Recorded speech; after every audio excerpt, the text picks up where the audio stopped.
In this video, we will show you the differences of diving features between fēnix 8 and Descent Mk3i. In short, fēnix 8 is for recreational divers who do not exceed 40 meters in depth, and Mk3i is for all divers, including technical divers and professional free divers. First, let's take a look at what these two watches have in common. These are the diving features that are both supported by fēnix 8 and Mk3i. Next, let's take a look at the differences between these two watches.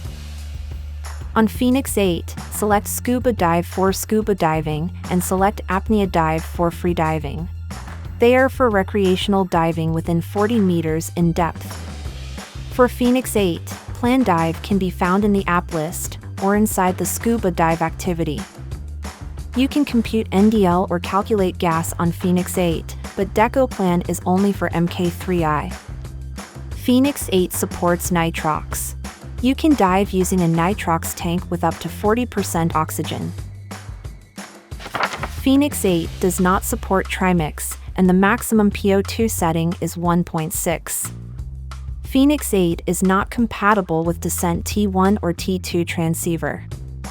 Big Numbers data screen is the default setting for fēnix 8 and cannot be changed. Dive alerts are commonly used features, like safety stop alerts, depth alerts. fēnix 8 only supports vibration dive alerts. Besides, there is no speed alerts while free diving.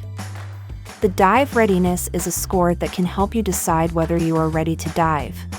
fēnix 8 does not support this feature. Lastly, fēnix 8 has 3 watch sizes, including 47 millimeters. And that's it. Thanks for watching.